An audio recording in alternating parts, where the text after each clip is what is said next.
Tempest in Teyvat, Rimuru's Elemental Odyssey by KabirSingh808. Dreams in Chains. As the Grand Sage and the Matras departed from the Grand Bazaar, the once lively atmosphere of excitement and anticipation faded into disappointment. The crowd that had gathered in hopes of witnessing the festival of the Lesser Lord began to disperse, their faces downcast. The echoes of the argument still lingered in the air, and even the dim glow of the lanterns couldn't lighten the heavy mood that had settled over the square. Rimuru watched as the people murmured among themselves, some expressed their sadness, others their frustration at the Academia's actions.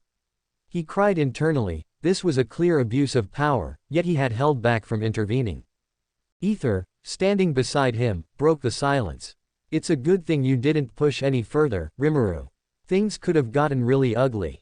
Paimon nodded in agreement, crossing her arms. Yeah. Even though those Matras outnumbered us, they wouldn't have stood a chance if we actually fought back. Rimuru chuckled softly but shook his head. That may be true, but that's exactly what they would have wanted. If we had retaliated, the Grand Sage would have had the perfect excuse to accuse the followers of the Lesser Lord of inciting violence. That would have given them an even stronger reason to shut down the festival permanently. Nilo and Dunyarzad, who had been watching from nearby, rushed over to them. Nilo, her expression still tinged with worry, gave them a grateful smile. Thank you for standing up for us. Rimuru waved a hand dismissively. It was nothing, I just said what needed to be said. Dunyarzad sobbed, looking down. But still, all our preparations, all our efforts, they've gone to waste. Nilo turned to her friend, placing a reassuring hand on her shoulder. Don't say that, we'll make sure the next festival is a smashing success. For a brief moment, Rimuru caught a flicker of sadness in Dunyarzad's eyes. He knew all too well that her condition, Eliezer, was worsening. There was a chance she might not even be around to see the next festival. But she quickly forced a smile, nodding. You're right, we will. The crowd slowly dissolved, people returning home with a heavy heart. Rimuru, Ether, and Paimon also decided to leave, making their way back to their rented house. As they walked through the dimly lit streets, Paimon huffed, crossing her arms. Those old geeks really know how to ruin the fun. Ether sobbed. It's frustrating, but the Academia is powerful. Going against them directly won't be easy. Rimuru, however, remained silent, deep in thought. He had been observing the Grand Sage closely during their confrontation.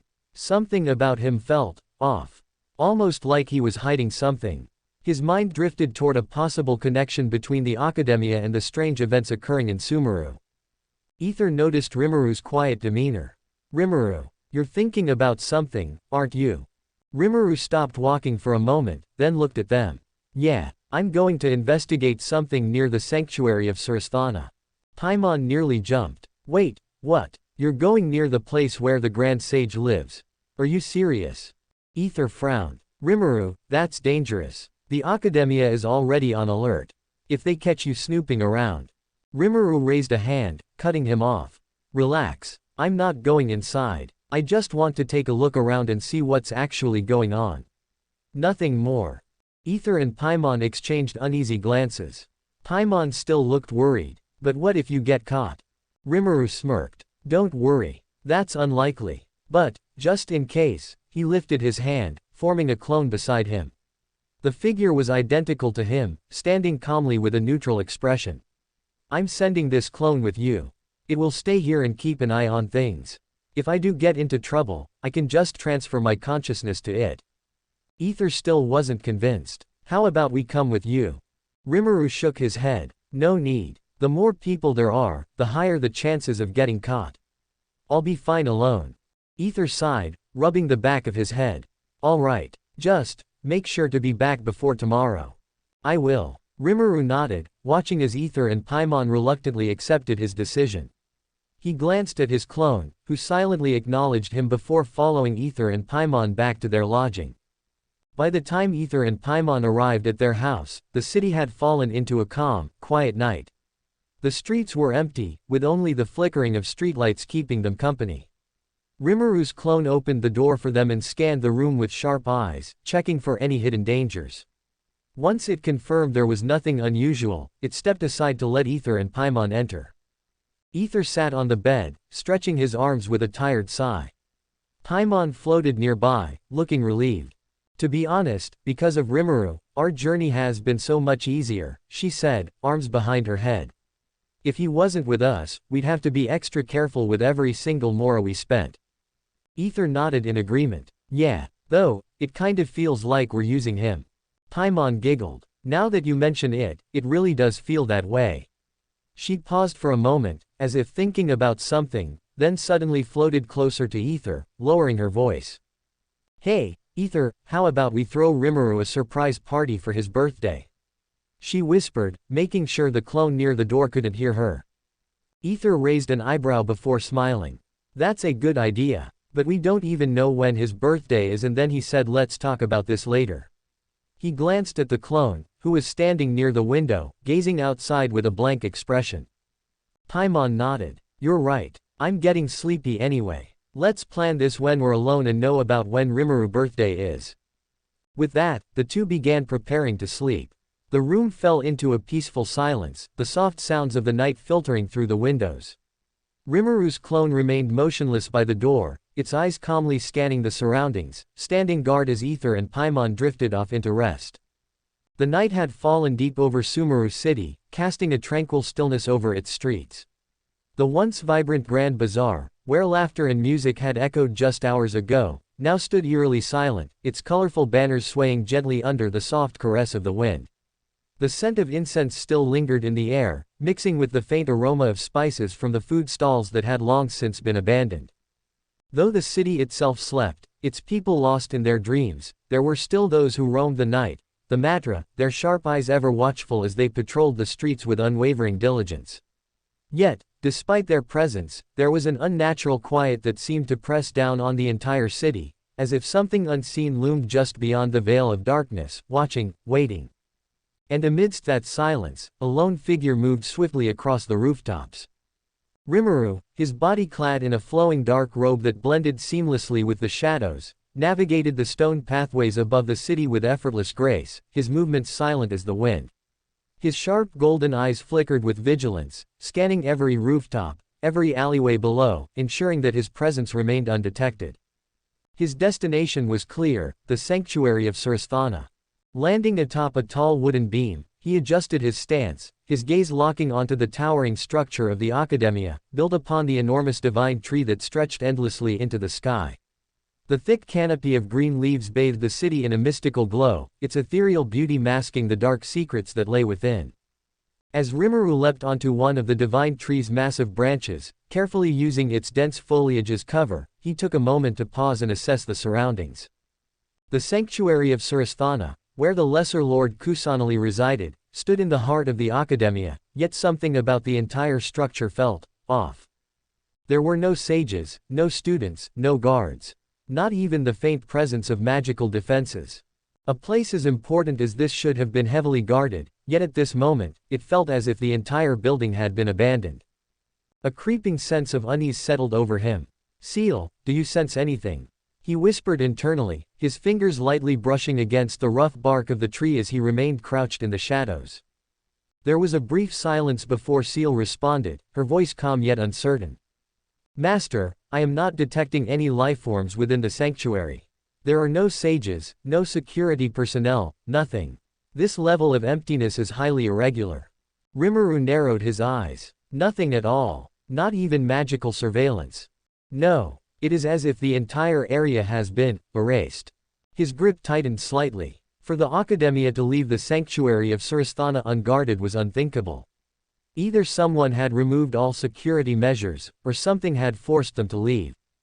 A cold breeze passed through the leaves, causing them to shudder softly, as if the divine tree itself was warning him of an impending danger. Should I move closer? He asked, his instinct screaming at him that something was wrong. Seal paused before responding, I think so. But proceed with extreme caution. This level of silence is not natural. With a nod, Rimuru began moving once more, his body as light as air as he maneuvered across the divine tree's massive branches, each step precise and controlled. The sanctuary's entrance was now within clear view, its grand doors standing tall, bathed in the soft glow of the Akasha's golden energy. But just as he prepared to shift positions, Master, I sensed someone. Rimuru's entire body tensed, his movements halting instantly as his sharp gaze darted toward the entrance of the sanctuary. Then, the heavy doors groaned as they slowly swung open. A lone figure emerged, his form bathed in the soft radiance of the Akasha's glow. Rimuru's eyes instantly sharpened, his heart beating steadily as he took in the sight of the man who now stood at the very edge of the sanctuary, gazing down upon the sleeping city below.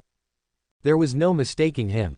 It was Feldway. The primordial angel, his long coat fluttering lightly in the night breeze, stood with his hands behind his back, his posture calm and composed, yet exuding an overwhelming sense of authority and menace.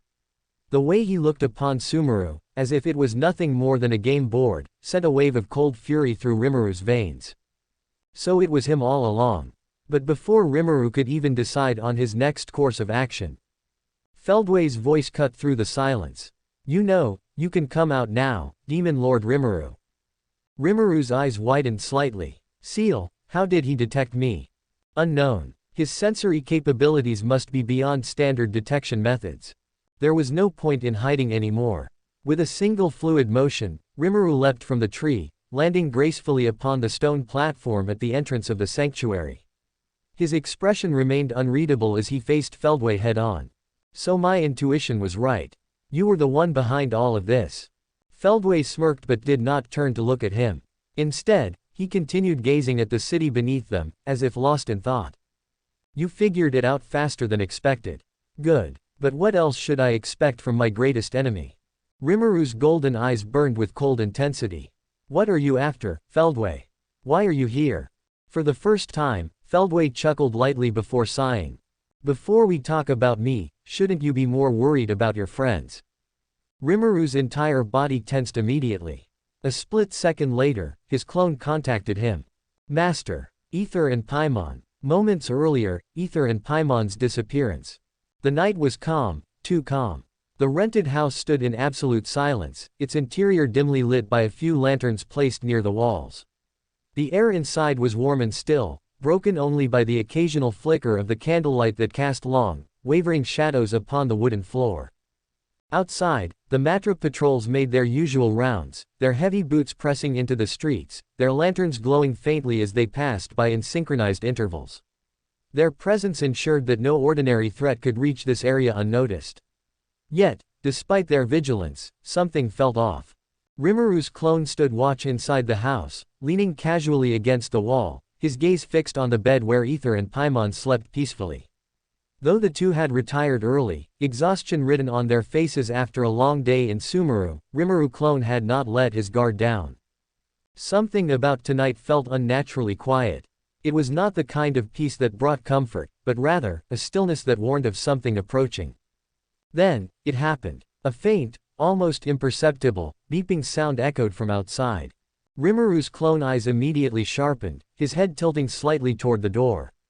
The sound was soft, almost delicate, but it reached him clearly. What was that? He remained still, his magic sense activating instantly, spreading across the entire building, scanning for any foreign presence or anomaly. Nothing. Yet, despite not sensing anything unusual, the beeping sound came again. This time, it was slightly louder. His gaze shifted toward the door, and without making a sound, he moved. His steps were light as air, his body blending into the shadows as he approached the entrance. Carefully, he extended his hand toward the door and gripped the knob.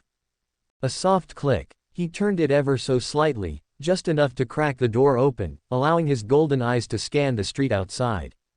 And there, at the very center of the empty road, a single Akasha terminal lay abandoned on the ground. It was glowing faintly, pulsing with a soft green light in perfect rhythm with the beeping sound. Rimuru's clone narrowed his eyes. The Akasha terminals were used for knowledge transference, but why would one be left here, in the middle of the night, beeping like this?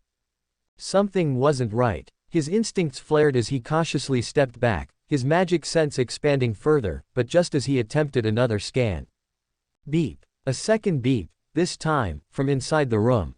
Rimuru's clone eyes widened. Whipping his head around, his gaze locked onto the bed where Ether and Paimon slept. A soft, golden glow had begun to rise from the sheets, swirling faintly around them like mist. The glow started weak, but within splits of even milliseconds, it became brighter, more intense, its warm light illuminating the entire room. Rimuru launched himself forward. Master, Ether and Paimon are. He reached out, aiming to grab them. But in an instant, the entire bed vanished. Ether and Paimon were gone. What remained was an empty space, the wooden floor still warm from where they had been just seconds ago. The air smelled faintly of ethereal energy, and traces of highly advanced teleportation magic flickered across the space they had occupied. Rimuru's clone clenched his fists, his jaw tightening as he immediately connected to his real self. Back to present, the confrontation. Rimuru's consciousness snapped back to his real body, his golden eyes now burning with intensity as he locked onto Feldway's smirking face. "What do you think you're doing?" Rimuru asked, his voice dangerously calm. Feldway finally turned to face him, his crimson eyes gleaming with amusement. "I told you, didn't I? You should be worried about your friends." Rimuru didn't hesitate. His body moved instantly. In the blink of an eye, he closed the distance, his right leg shooting forward in a devastating roundhouse kick aimed directly at Feldway's head. The sheer force of the attack split the air, a powerful shockwave bursting outward as the kick connected. But it passed right through him. Feldway's body dissolved into particles of light and magicules, fading away as if he had never been there to begin with. Rimuru's eyes widened slightly, his foot landed on the stone floor as he immediately scanned the area. "Master, that was a clone," Ciel's voice rang in his mind. Rimuru exhaled through his nose, his growing irritated. "TCH. Of course it was." Single quote. Feldway's voice echoed in the wind, though his presence had completely disappeared. "Don't worry about your little friend. I'll make sure they will be taken care of. After all, I need them alive for what's to come." Quote. Rimuru's fist clenched tightly. Ether and Paimon had been taken right from under his nose. And Feldway, his true self, was nowhere to be found.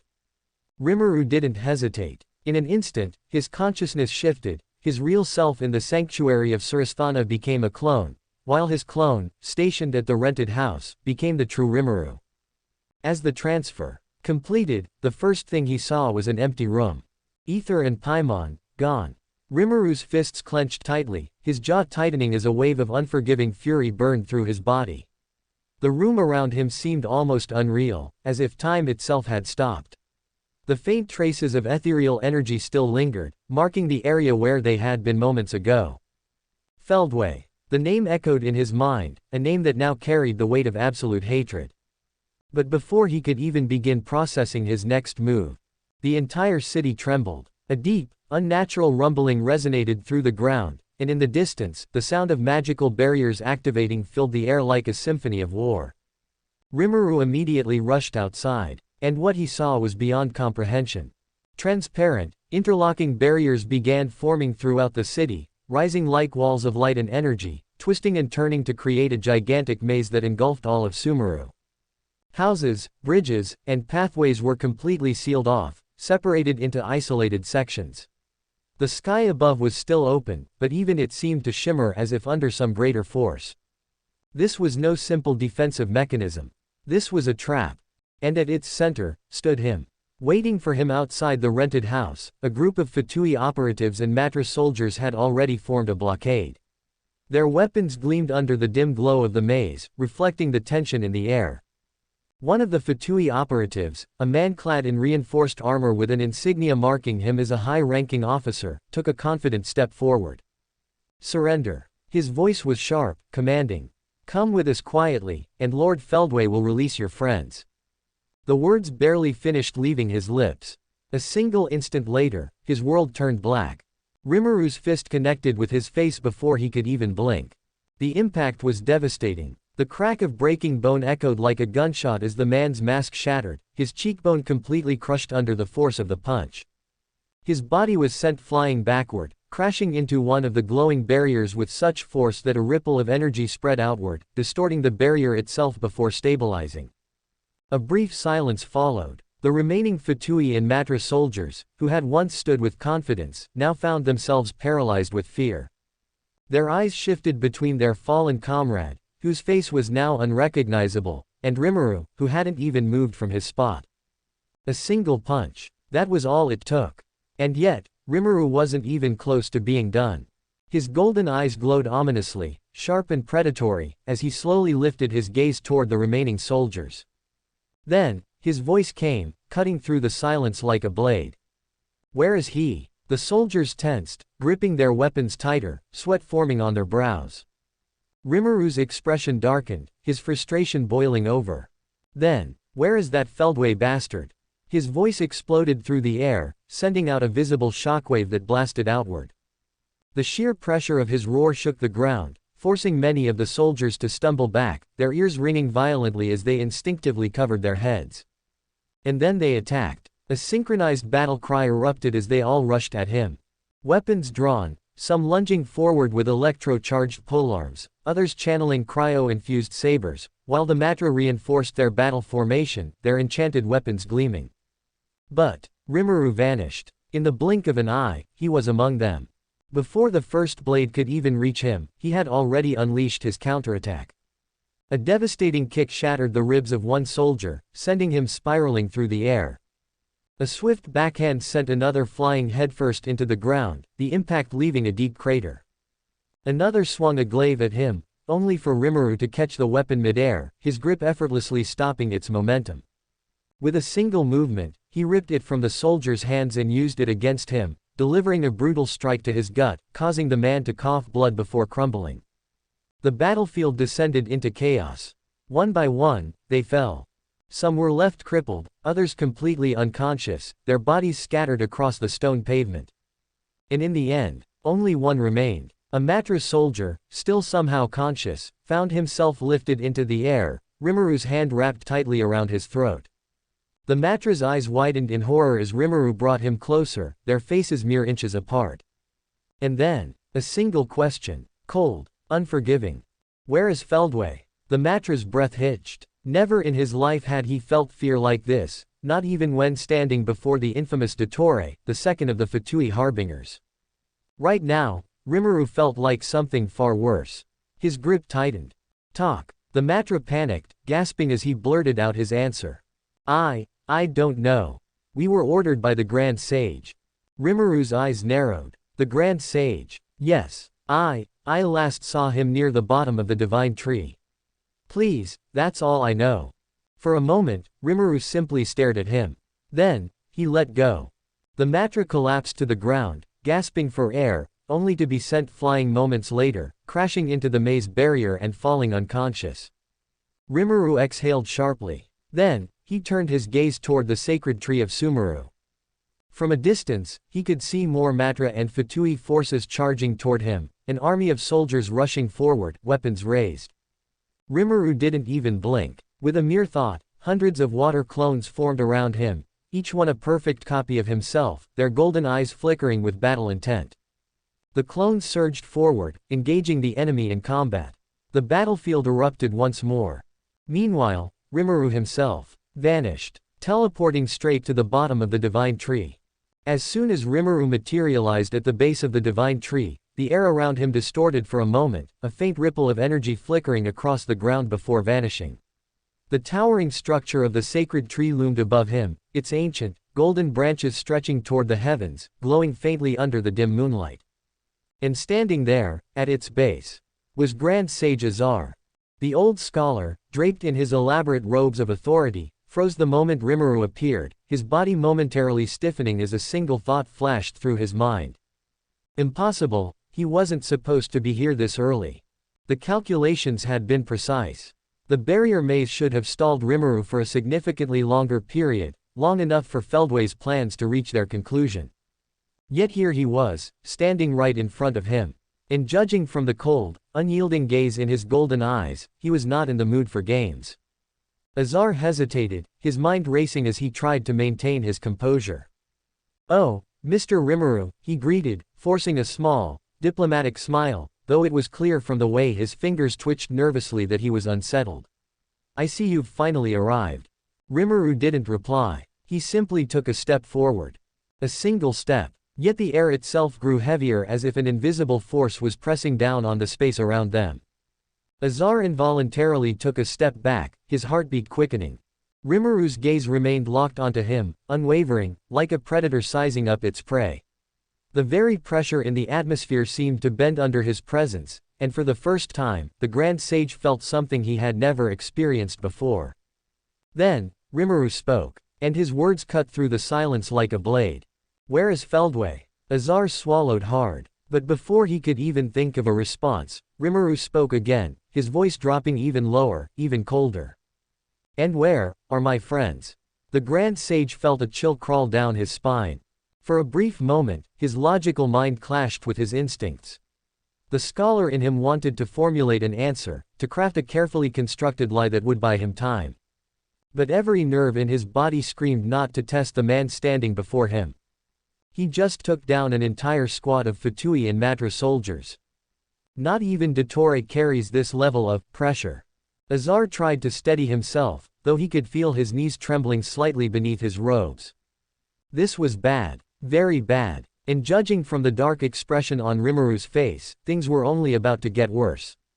The night air was thick with tension as Rimuru walked forward, his gaze fixed on Azar, unblinking, cold, and devoid of any warmth. Each step he took resounded across the empty courtyard, the stone tiles beneath his feet barely making a sound, yet his presence alone seemed to shake the very foundations of the place. Azar, for all his years of control and calculated intellect, felt his instinct scream in alarm as his body instinctively stepped back.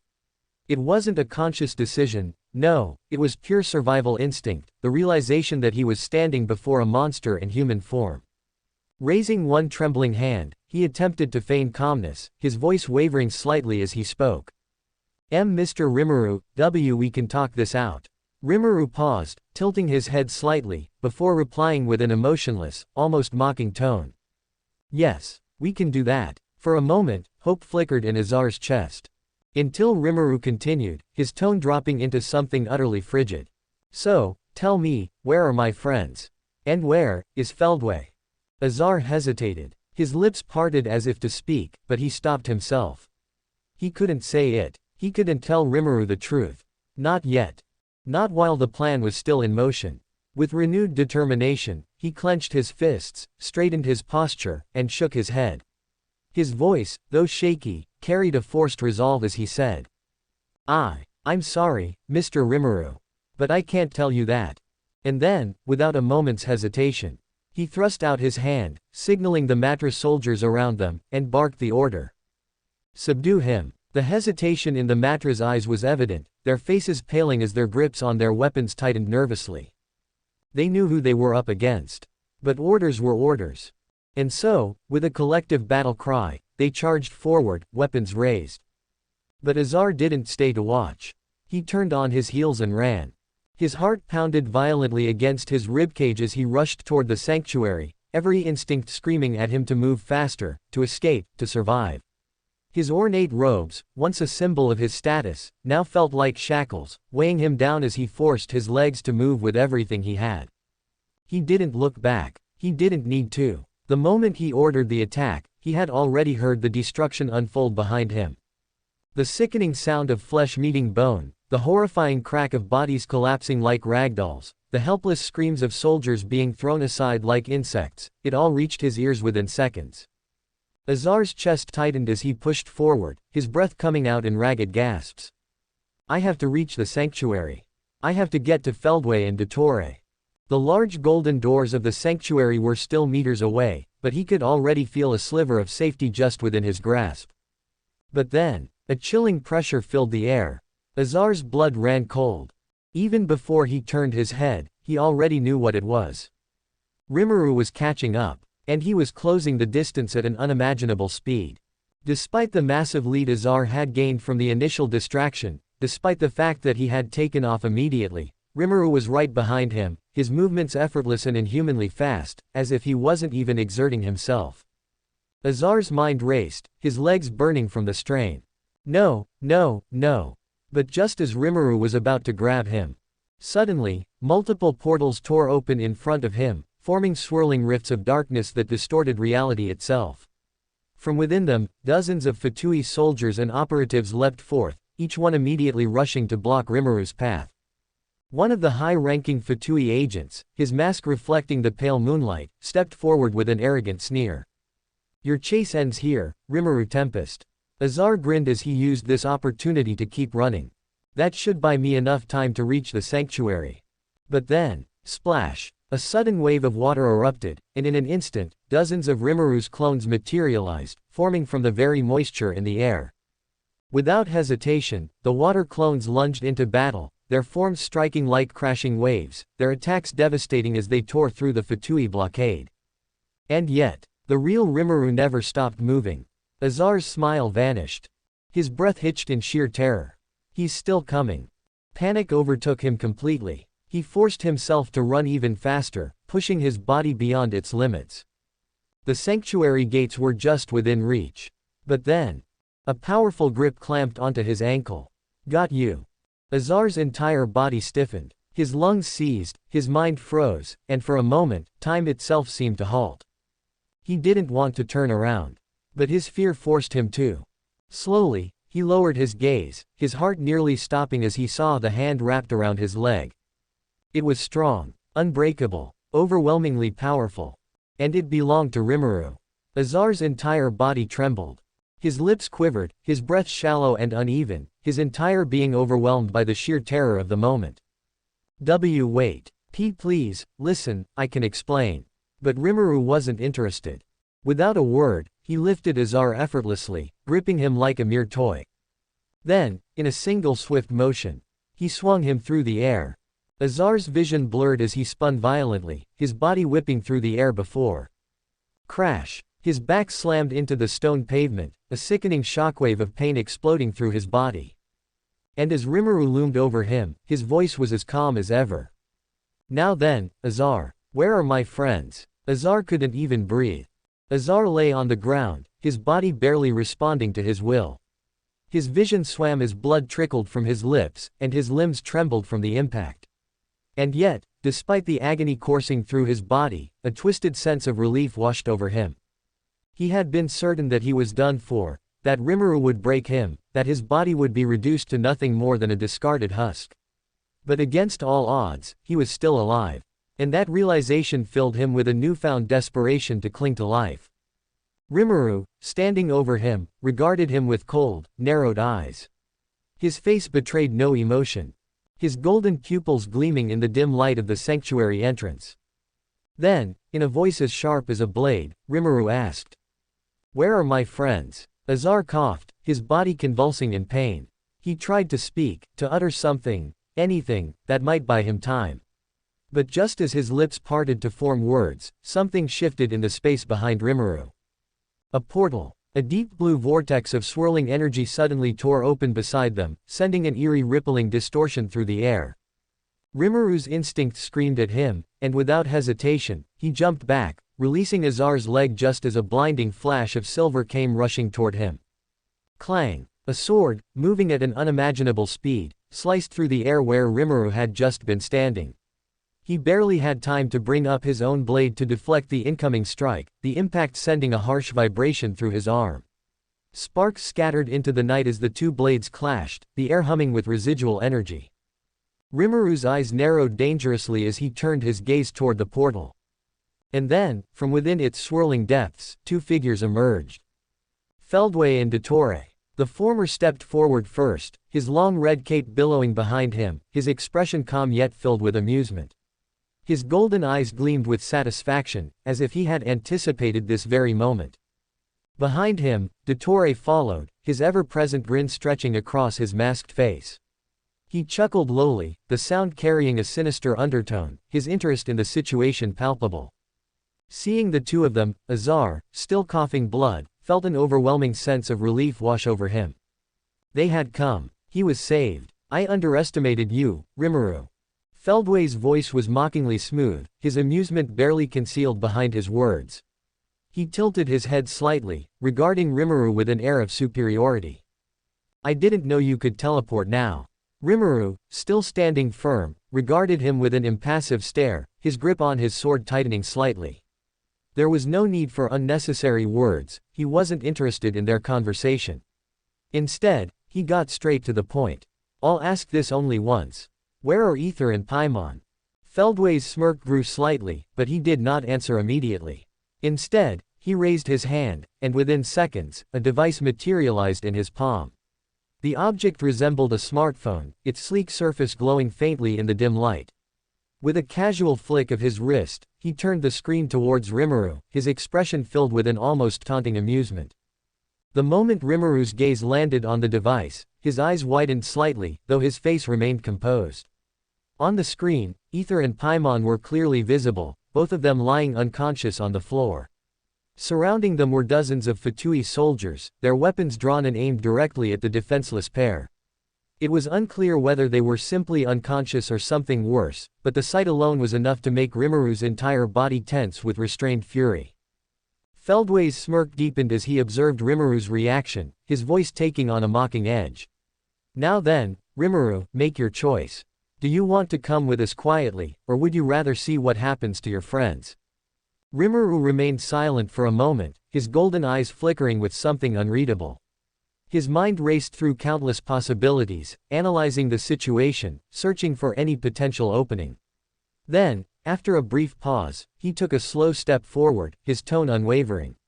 Do you really think you can stop me? Feldway chuckled at the question, clearly unbothered by the implied threat. However, it was Dottore who responded, his voice carrying a playful yet sinister amusement. Now, that's not very smart, Rimuru. With a simple motion of his hand, one of the Fatui soldiers on the screen suddenly moved, stepping closer to the unconscious Ether. The soldier's blade gleamed under the light as he pressed the tip against Ether's throat, just enough to break the skin. A single drop of blood trickled down his neck, staining his otherwise pale skin. Rimuru's entire body went rigid. His body froze for just a fraction of a second, but his expression remained calm, his hands lowering slightly as his fingers twitched. Every instinct in his body screamed at him to move, to act, to tear through the Fatui and cut down everyone who stood in his way. But even as those violent urges surged within him, he knew that Feldway had calculated everything. The moment he made a move, that blade would sink deeper. Feldway, sensing his hesitation, gave him an almost pitying look. Then surrender. Rimuru took a deep breath, closing his eyes for the briefest of moments before exhaling slowly. His sword dissolved, disappearing into particles of light as he rubbed the back of his head in frustration. All right, stop that, he muttered, his tone exasperated. Then, raising his hands slightly in mock surrender, he sighed. You win. Feldway's grin widened at his compliance, but before anything else could be said, several Fatui soldiers suddenly rushed towards Rimuru from behind. Without warning, they tackled him, forcing his arms behind his back as they shoved him onto his knees. Rimuru didn't resist, allowing them to subdue him without a struggle, his expression remaining impassive even as he was restrained. Azar, who had finally managed to stand properly, wiped the blood from his mouth as he made his way towards Rimuru, a smug expression overtaking his face. For the first time, he felt as if he was in control of the situation, as if he had finally gotten his revenge. Leaning down slightly, he sneered at the captured Rimuru. Now then, what were you saying, Mr. Rimuru? Rimuru glanced at him briefly before responding, his voice carrying nothing but disdain. I don't even want to talk to someone as pathetic as you. Azar's eye twitched in irritation, his fingers curling into fists. Without another word, he lifted his foot and struck Rimuru in the side of the head, though the impact did little more than turn his face slightly. His frustration growing, Azar sneered again. How does it feel? Rimuru merely sighed, turning his gaze back to him. Do you really think I'd feel anything from someone like you? Azar's expression darkened, and he prepared to strike him again, but before he could do so, Feldway's voice cut through the air with a tone of finality. Enough. We don't have time for your petty revenge. Walking forward, Feldway reached into his coat and retrieved a familiar golden artifact, the same one he had used in Liu to seal Rimuru. With a smirk, he met Rimuru's eyes one last time. You did well, Rimuru, but this is the end. I have won. Without hesitation, he activated the artifact, and within moments, Rimuru's form was engulfed in golden light as he was sealed away. As the golden artifact pulsed ominously in Feldway's hand, an eerie glow radiated from its surface, casting faint, flickering patterns of light across his fingers. The intricate carvings etched into the artifact shimmered with an otherworldly energy, pulsating as if responding to the immense power sealed within. A smirk played at Feldway's lips as he gazed at the object, his golden eyes reflecting a mixture of triumph and satisfaction. There was no doubt, Rimuru was contained. The most dangerous variable in his plans had been neutralized, and for the first time since arriving in this world, he felt an overwhelming sense of certainty in his victory.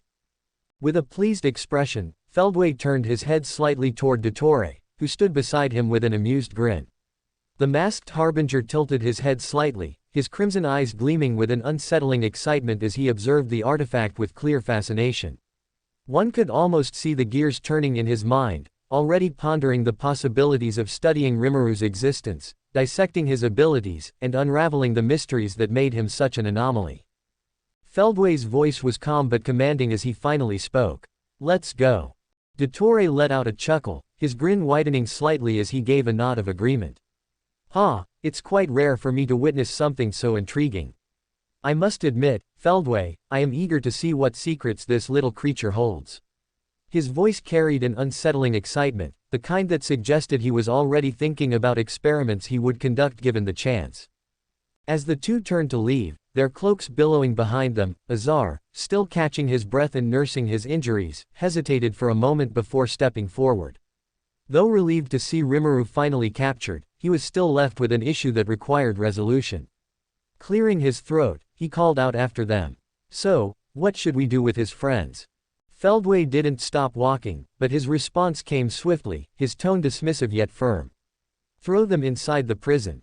Make sure they are properly restrained and kept under constant surveillance." Azar frowned slightly but didn't argue, nodding as he processed the order.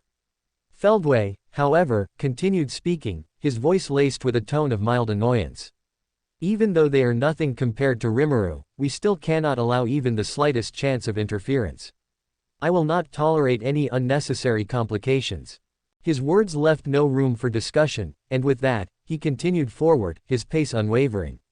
Dottore followed, his hands casually clasped behind his back as he gave Azar a lingering glance, his expression unreadable behind his mask. Without another word, they disappeared beyond the towering entrance of the sanctuary, their figures vanishing into the grand halls of their domain. Azar stood there for a moment, exhaling slowly as the weight of responsibility settled on his shoulders once again. Despite everything, despite the massive capture they had just pulled off, he still found himself stuck with the tedious cleanup work. A deep sigh escaped his lips as he rubbed the bridge of his nose, feeling a mixture of frustration and exhaustion. "Why am I always the one stuck doing these kinds of things?" he muttered to himself, shaking his head before glancing through the device screen and seeing the unconscious forms of Ether and Paimon. The Fatui soldiers around them stood alert, awaiting further instructions. Azar knew he had no choice. With another tired sigh, he straightened his posture and ordered them through screen. "You heard Feldway. Get them to the prison, and don't let them out of your sight." The soldiers saluted in unison before swiftly moving to carry out the order, lifting the unconscious Ether and Paimon as they prepared to transport them into confinement. Azar watched for a brief moment before turning away, still feeling the sting of Rimuru's words from earlier. Even with Rimuru captured, that sense of unease hadn't entirely disappeared. Time had passed since Rimuru's capture, and deep within the sanctuary of Surasthana, an eerie glow filled the grand chamber. The room was vast, illuminated by the soft green radiance of two enormous orb-like structures positioned side by side. These floating spheres pulsed with an ethereal energy, their surfaces resembling a swirling mixture of liquid light and mist. The soft hum of energy reverberated through the air, adding to the already unsettling atmosphere. Inside one of the glowing orbs, a small girl floated, her delicate form suspended in the radiant energy that confined her. Her petite frame barely moved, save for the occasional flicker of her green-tinted hair, which shifted slightly with each subtle pulse of the orb's glow. Her elven-like ears twitched ever so slightly as she stared ahead with calm yet cautious emerald eyes. Lesser Lord Kusanali, Nahida, the god of wisdom, watched in silence.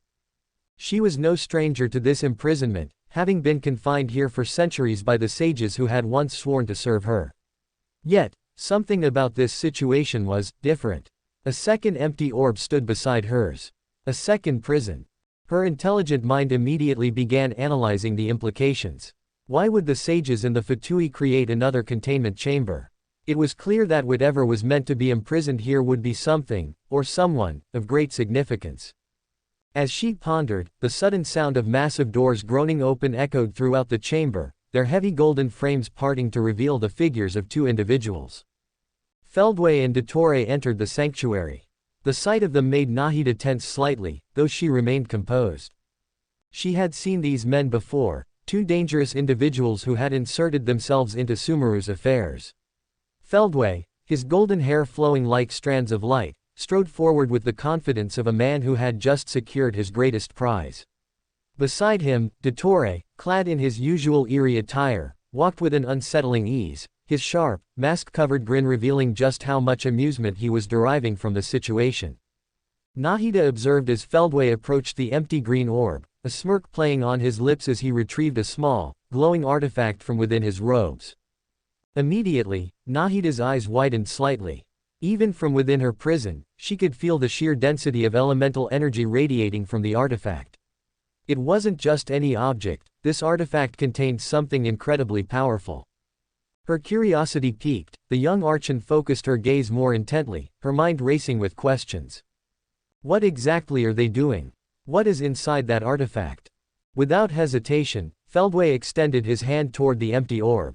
As if responding to his will, the containment sphere opened on its own, its swirling energy parting to make way for the artifact. The moment it was released from his grasp, the artifact floated into the center of the chamber, almost as if it had a mind of its own. The orb immediately sealed itself shut again, trapping whatever was inside. Nahida's sharp eyes caught the faintest smirk playing on Feldway's lips. Then, he snapped his fingers. In an instant, the artifact cracked violently, light bursting from its core as streaks of golden energy surged in all directions. A powerful shockwave rippled through the room, forcing Nahida to brace herself inside her own orb. The momentary burst of power was overwhelming, almost suffocating in its intensity. Then, as quickly as it had appeared, the golden light shattered into nothingness, the artifact had disintegrated. But someone, had remained. Inside the once empty orb, a man had materialized. He sat casually within his new prison, one knee raised while his arm rested lazily upon it. His blue hair gleamed under the eerie green light of the orb, while his golden eyes that usually carried a hint of warmth and playfulness, were now filled with nothing but distaste and cold resentment. His expression was sharp, his gaze filled with an unmistakable disdain as he locked eyes with the two figures before him. Nahida immediately recognized him, Rimuru Tempest. The very person the Fatui and the sages had gone through so much trouble to capture.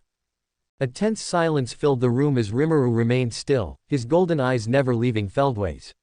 His entire posture exuded nothing but irritation and skepticism, clearly unamused by the situation he now found himself in. Feldway's smirk widened as he observed Rimuru in his new confinement. Now, this look suits you much better, Feldway mused, his glowing eyes gleaming with satisfaction as he examined Rimuru trapped inside the orb.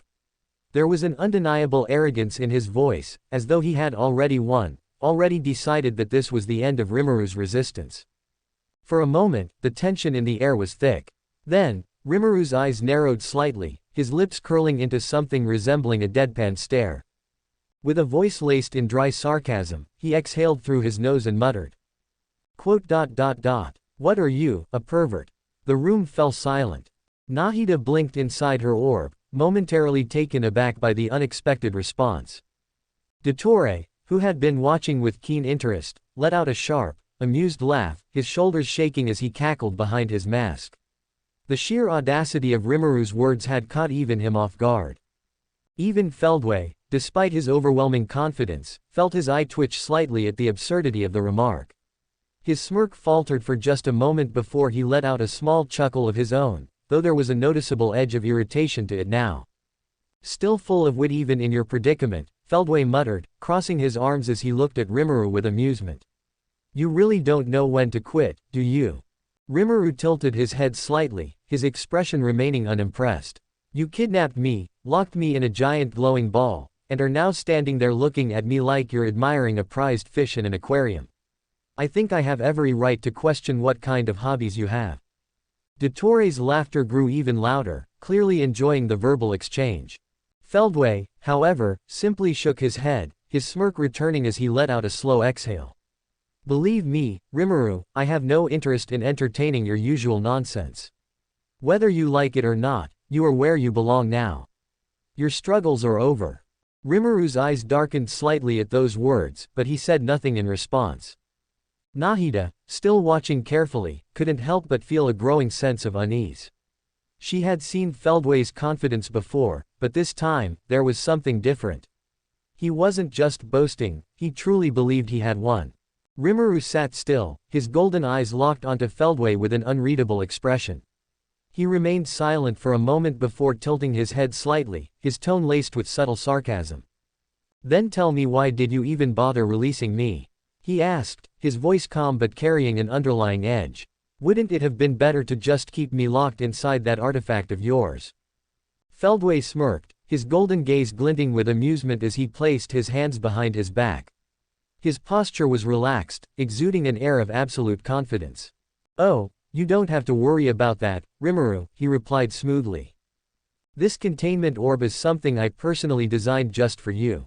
This orb ensures that you are completely restrained without the risk of losing access to what we need from you. Rimuru's eyes narrowed slightly at those words, his instincts already telling him that something was wrong.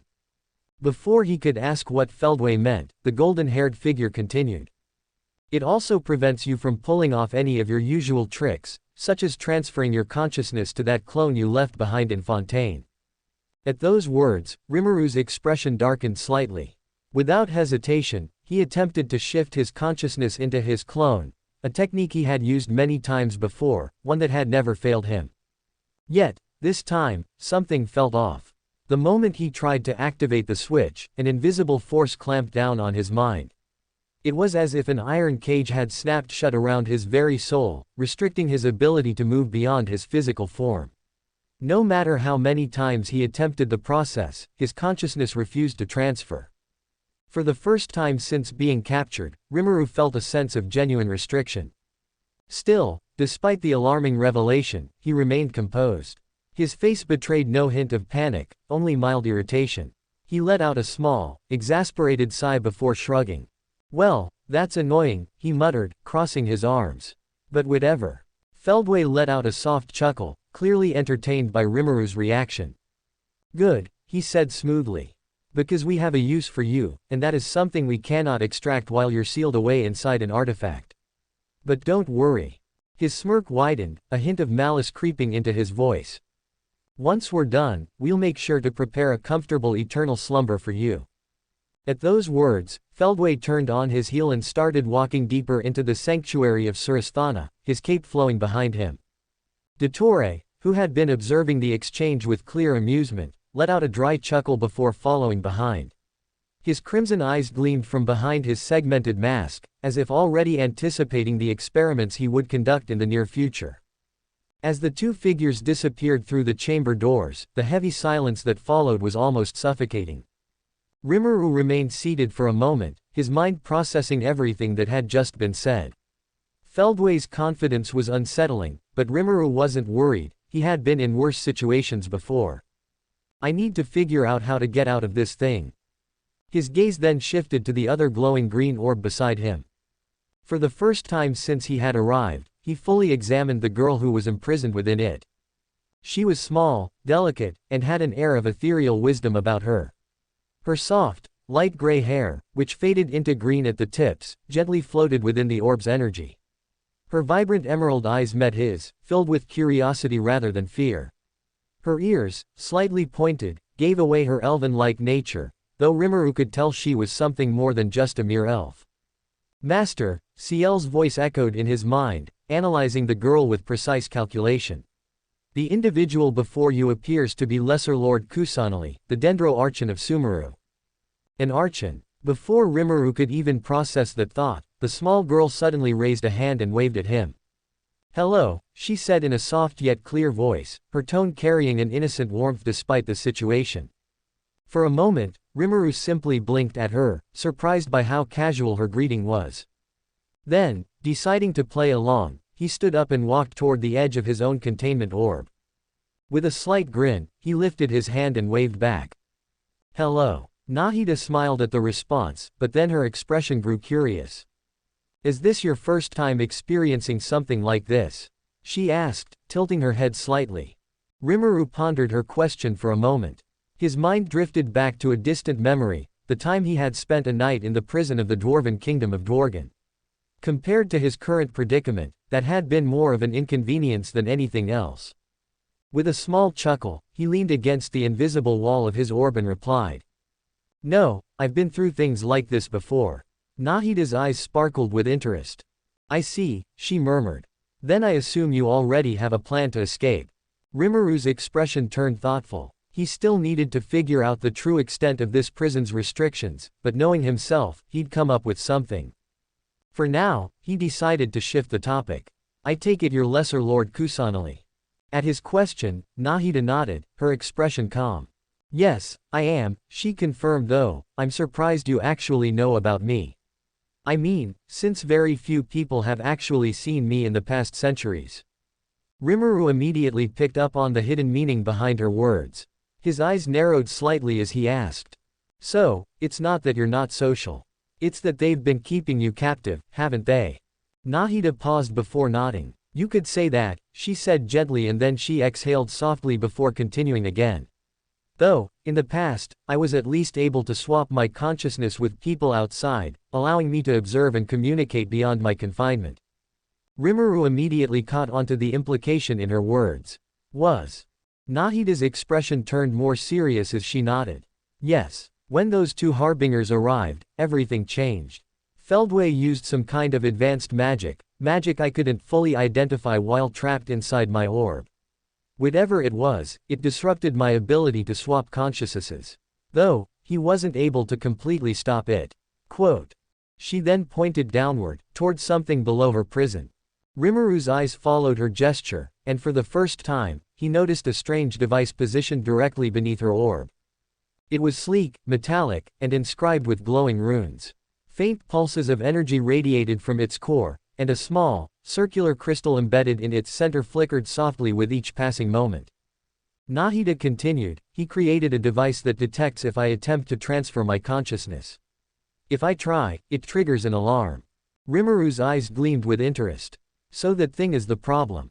He quickly analyzed its placement and structure. The fact that it was directly beneath the orb suggested that it wasn't merely detecting her attempts, it was also acting as a suppressor. If I can get rid of that thing. Rimuru's mind immediately began working out possible solutions. He wasn't sure what materials the device was made from or how sensitive its detection system was, but if he could find a way to disable or destroy it, it would be a huge help. Still, the question remained, how could he reach it from inside this prison? The scene shifted quietly to a hidden wing deep within the Academia, an unmarked section of the prison chambers where the air was unnaturally still. Unlike the more fortified or heavily enchanted containment areas reserved for dangerous entities or experimental subjects, this cell looked surprisingly ordinary.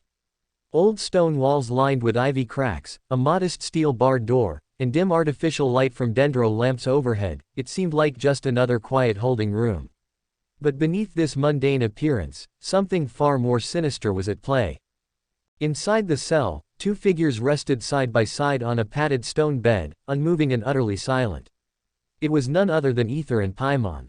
There were no chains or cuffs restraining them, no visible suppressive measures holding them down, yet their stillness was complete, as if they were frozen in a deep, dreamless slumber. A faint green glow pulsed rhythmically of the Akasha terminals still fitted securely in Ether's and Paimon's ears. On the other side of the bars, several Fatui soldiers and accompanying matras stood in a semicircle, watching silently as the last of the energy transfer readings were logged on a floating screen above the door. The low hum of the devices embedded in the ceiling added to the heavy silence. In that moment, the Grand Sage Azar appeared from the shadows, his presence commanding the attention of everyone in the chamber. With his arms folded behind his back, Azar stepped closer to the bars, his expression unreadable as he observed the two unconscious captives. His sharp eyes narrowed slightly as he examined Ether's still face, then Paimon's tiny, floating form that now hovered slightly lower than usual. Good, Azar muttered with a twisted smirk. The connection is stable. The Akasha terminal is absorbing their dream energy at a steady rate. A matra beside him bowed slightly. Sir, All parameters are optimal. The loop has begun. Their minds will keep cycling through crafted dreams, harmless ones. Their subconscious won't resist, and we'll collect everything we need. Azar nodded, his tone suddenly laced with quiet satisfaction. Perfect. Once we've gathered enough, we'll wake them, but they won't be the same anymore. He turned his gaze solely on ether, as if speaking directly to him through the unconscious haze. You, traveler, the so-called savior of nations. How poetic it is that you'll be molded into a servant of a god you don't even know exists yet. When we're done, your will shall bend like the wind of Mondstadt before the storm. His voice lowered, filled with a quiet, chilling certainty.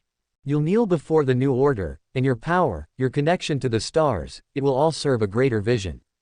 Azar then turned to leave, the tails of his robe brushing the floor behind him, but just before exiting the corridor, he glanced back over his shoulder. Keep monitoring their vitals. If anything changes, if there's even a flicker of consciousness, I want to know. Yes, Grand Sage, the guards replied in unison, turning their attention back to the softly glowing terminals. As Azar stepped out into the corridor, he allowed himself a slow exhale. Outside the cell, Rimuru City lay draped under the illusion of peace, its people still lost in the manufactured dreams projected by the Akasha system. The once bustling city now stood unnaturally quiet, with only the occasional Matra patrols roaming the streets, guarding the dreamers and ensuring no interference would break the facade. The Grand Sage's footsteps echoed as he made his way back to the surface, the echoes of ambition resonating behind him. Meanwhile, in that small, ordinary cell, the quiet breath of ether and the faint rise and fall of Paimon's form remained the only signs that something within them still lived, still waited, for the right moment.